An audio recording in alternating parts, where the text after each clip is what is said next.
Let's talk about how to raise the client's interest level. Okay, super important topic. So you as a salesperson, you have to have a sustained high level of conviction in order for the sale to actually occur. You cannot in any way, shape, or form capitulate to the other party's level. Okay, so you as a salesperson going into the deal, your interest levels are going to be very high.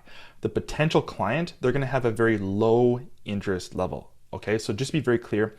When a deal happens, both parties' interests are peaked. So, as a salesperson, your interest levels have to be as high as they possibly can, aka your conviction about your product. You're going to come across resistance, obviously, when you're talking to people. Now, for example, okay, client enters into the deal, low interest level. They might have a little bit of interest, maybe they have the problem that your product or service or program solves. Maybe they have some general interest and curiosity just around understanding what you guys actually do.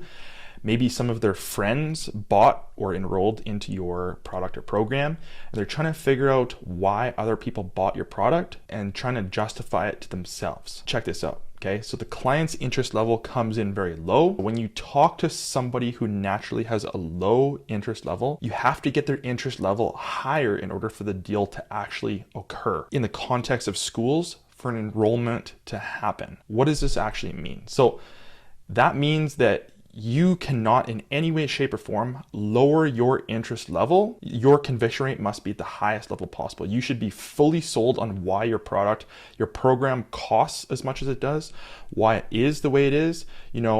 It's going to be just beneficial for the client or the potential student. And when you are dealing with someone who has a lower level of interest than you, you can continue to explain yourself feature by feature, overcoming objection by objection. One step at a time.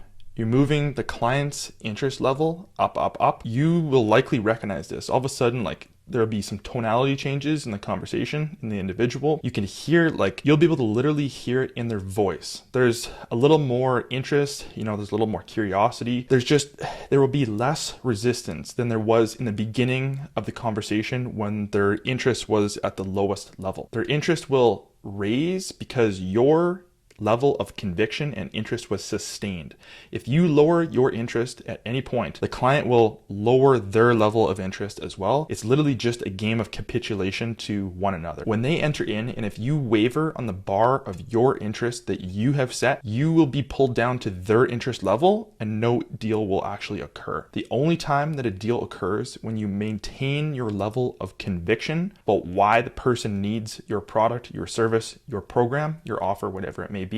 And in doing so, you will raise their interest level in order for that deal to actually eventually occur. Sometimes the deal cycle is longer. Just to recap and be super clear here, if you capitulate to the other level that they enter into the deal with, you will not get the deal. Keep your conviction insanely high for whatever it is that you're actually selling and why the person on the other end or on a Zoom call actually needs it. Otherwise, once again, the deal will not occur.